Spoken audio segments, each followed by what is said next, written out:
Então, a grande questão agora é a estrutura dessa, dessa organização. Nós temos três conjuntos de órgãos. O primeiro conjunto de órgãos são os órgãos decisórios: Conselho do Mercado Comum, Grupo do Mercado Comum e o Comissão de Comércio do Mercosul. Então, obviamente, numa estrutura hierárquica, geralmente o de baixo, né, preparando para o de cima. Então, o de baixo com funções mais pulverizadas, concentrando essas informações para o órgão de cima, que vai também ter a função de concentrar isso e preparar para as grandes reuniões, da onde é que vão sair os tratados, que é justamente no Conselho do Mercado Comum. O de baixo, então, Conselho de Mercado Comum reunindo os estados. Nós temos um órgão intermediário, Grupo do Mercado Comum. E aí, Comissão de Comércio do Mercosul são as normas mais técnicas, é aquele contato mais próximo com as atividades econômicas especificamente. Desse grupo, vamos passar para outro grupo, que é os órgãos consultivos. Notem, tem função representativa. Eles não decidem nada. É a Comissão Parlamentar Conjunta, que é o Parlamento do Mercosul, que é o Parla-Sul, que não tem função de decisão, mas aquele leve traz. Leva as demandas dos estados para essas negociações para ser jogado nos órgãos decisórios, para que lá saia alguma coisa, e também recebe as demandas do Mercosul para que sejam levadas para os seus parlamentos. Por isso que atualmente a Parlasul é composto por parlamentares dos estados. Ainda não há uma eleição direta. Era para esse ano termos eleições diretas, mas a gente depende muito dos 4 estados aceitarem, tá certo? Nós temos um processo muito lento no Mercosul. Tudo depende dos estados. Então, se um estado frear, tudo para. E é o que aconteceu ano passado. Os estados frearam e aquilo que era para esse ano avançar, que estaríamos elegendo parlamentares para o Parla-Sul, travou. Então, ainda tem esse caráter mais primitivo de representação do parlamento brasileiro no Mercosul, do parlamento argentino no Mercosul, do parlamento uruguaio no Mercosul e do parlamento paraguaio no Mercosul. Não é uma representação dos povos, não é uma representação do povo brasileiro, do povo argentino, uruguaio ou paraguaio. Então, tem só essa função. E o Foro Consultivo Econômico e Social. Lá vão estar representações dos trabalhadores e dos empresários, das empresas e dos empregados, numa dinâmica igual à do parlamento, para tentar provocar os órgãos decisórios. Então, os órgãos consultivos têm uma representatividade do legislativo dos estados e dos setores sociais, sejam eles empresariais, sejam eles dos empregados. Então, esses órgãos consultivos estão ali para municiar de outras visões, outras demandas para os órgãos decisórios. Os órgãos administrativos são só para a administração interna, inclusive com o Tribunal Administrativo do Mercosul, porque ele tem funcionários do Mercosul, que não é do Brasil, não é funcionário do Uruguai, nem da Argentina, nem do Paraguai, é funcionário do Mercosul. Se alguém tiver que ser demitido ali, o Tribunal Administrativo do Mercosul que vai resolver. Então nós temos um tratado que isso não vai ser norma brasileira ou argentina, uruguaia para as questões trabalhistas, mas como se a gente desse uma imunidade trabalhista para esses funcionários e eles serem julgados pelo Tribunal do Mercosul. E aí os órgãos externos. Os órgãos externos são de solução de controvérsia. Então eles estão ali para solucionar os conflitos. Por que eles são externos? Porque a gente cria de acordo com a demanda. Tem um conflito? Cria-se o tribunal. Resolveu o conflito? Acaba o tribunal. É o tribunal ad hoc e o tribunal permanente. A diferença é que o tribunal ad hoc, a nomeação é naquele momento, e o permanente, a nomeação já existe. Mas todos os dois são considerados tribunais externos. Não são órgãos internos, não são órgãos fixos. Existe lá, as pessoas estão trabalhando o tempo todo. Em tese, eles são órgãos externos. Então, o que nos importa é o quê? Órgãos decisórios. São esses que vão sair os tratados, São esses que vão sair as normas que vão padronizar os produtos, dizer, olha, isso aqui é um inseticida, isso aqui é um calendário, isso aqui é uma caneca, isso aqui é um HD externo, e aí vai dizer, esse inseticida tem essa nomenclatura, essa caneca tem essa nomenclatura, esse calendário tem essa nomenclatura, então eles vão padronizar para que o comércio interno funcione. Mas a gente não chega ao ponto de padronizar, por exemplo, do dois pinos, ou 3 pinos, ou 4 pinos, ou 5 pinos. Então isso não tem. Né? Não chegou a se fazer essa padronização da produção, mas uma padronização do que é aquele produto. Então, um produto com 2 pinos, norma XPT 42080/E. 3 pinos XPT 489, só para isso. Não há uma imposição de padronização de produto.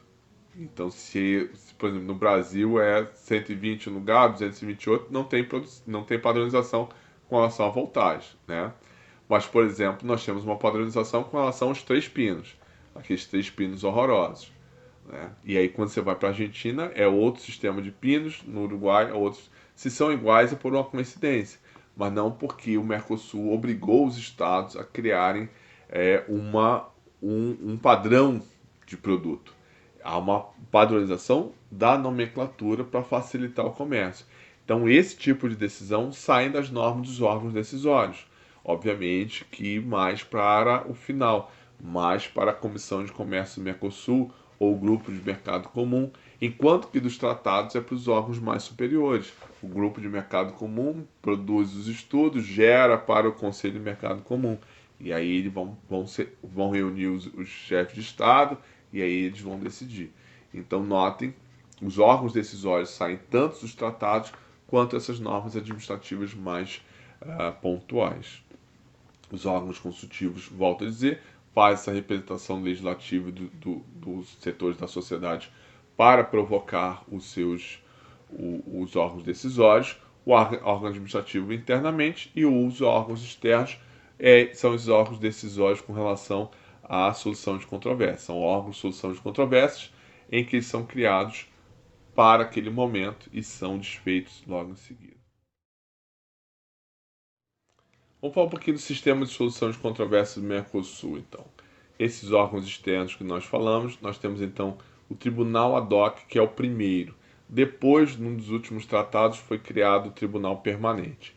Então a ideia é o seguinte: no sistema de solução de controvérsias, você vai submeter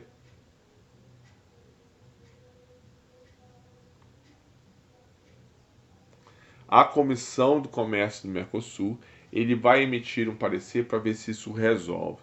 Se isso não resolver, aí vai direto, aí você pode provocar o Tribunal Ad hoc. E o Tribunal Ad hoc, o Ad hoc significa que você vai criar para aquilo, para resolver aquilo ali. E ao resolver aquilo ali, né, você está dissolvendo o tribunal. Então ele é criado para aquele problema. Então a gente tem essa primeira fase dentro ali dos órgãos decisórios, né, e especificamente da Comissão de Comércio do Mercosul, que é onde tem lá as comissões técnicas, os comitês técnicos, que vão analisar todas as questões técnicas envolvendo o comércio e que recebe esses pedidos, essas reclamações, seja de Estado, seja de particulares. Então vai receber isso aí e vai produzir um parecer, vai produzir um documento para que os Estados atendam aquele parecer. Se aquilo ali solucionar o conflito, ótimo, estão felizes, não se vai para frente. Se não, os Estados então podem provocar o Tribunal Ad hoc, né? Vamos lembrar então que isso é uma provocação do Tribunal Ad hoc. Os Estados já aceitaram a criação desse Tribunal Ad hoc, ou seja, de que a arbitragem vai ser o meio para solucionar os conflitos referentes aos seus comércios. Então, se o Brasil, por exemplo, tem um comércio com a Argentina e aquilo ali tem uma prática desleal da Argentina, contrário àquilo que está estabelecido no tratado, o Brasil vai lá e utiliza esse sistema.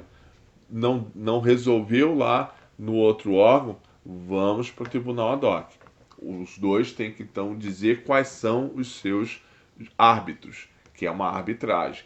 Então nós vamos ter a indicação de 2 membros pela Argentina, 2 membros pelo Brasil, e aí um dos membros, que é o presidente, escolha conjunta. É diferente do permanente. Os permanentes já estão lá os árbitros, e aí provocou, lá vai ser automaticamente ditado quais são os árbitros. Aqui não, Tribunal ad hoc, nós vamos utilizar esse sistema da indicação. Funciona como primeira instância. Decidiu e aí não está satisfeito, na arbitragem comum, essa decisão é final. Para o sistema do Mercosul, essa decisão não precisa ser final, porque a gente pode ter o Tribunal Permanente de Revisão. Aí, não aceitando aquela decisão, esse laudo arbitral, esse parecer do Tribunal ad hoc, podemos recorrer ao Tribunal Permanente. O interessante é que a gente pode ir direto para o Tribunal Permanente, que isso também pode ser aceito. Então não tem problema, podemos utilizar diretamente o Tribunal Permanente de Revisão, sem passar pelo Tribunal ad hoc. Então, o Tribunal Permanente, a grande diferença é que nesse caso a decisão é final mesmo e os árbitros já estão lá nomeados. Os estados já criaram suas listas de árbitros e aí simplesmente o tribunal é criado e já indicado quais são os árbitros para resolver aquele conflito. Então, esse que é o sistema principal do Mercosul para a solução de controvérsias. As regras são as decisões emitidas pelo Conselho Mercado Comum, as resoluções do Grupo Mercado Comum, as diretrizes da Comissão de Comércio do Mercosul e as características comuns. Não há transferência de poderes soberanos, o Mercosul não passa para si o poder que são dos estados, porque permanece com os estados. Todas essas normas que a gente falou não têm valor de lei nos estados, não tem, né? Não há um processo legislativo, o parlamento não funciona dessa forma, apenas representativo para provocar os órgãos decisórios. Não há delimitação de áreas, ou seja, o mercado comum Mercosul é para tudo, para todo qualquer serviço, bens e produtos.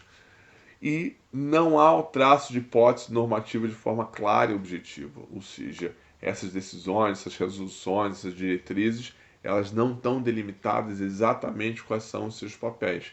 Elas existem em função do órgão que está sendo criado, que as estão criando. Então, toma o nome de decisões porque é criado pelo Conselho de Mercado Comum. Toma o nome de resolução porque é do Grupo Mercado Comum. Toma o nome de diretriz porque é criado pela Comissão de Comércio do Mercosul. Então, não tem para essa ou aquela função. Tem essa nomenclatura porque corresponde àquele órgão, tá certo? São obrigatórias. Só não tem a efetividade, a exigibilidade como se fosse lei ou como se fosse uma estrutura supranacional.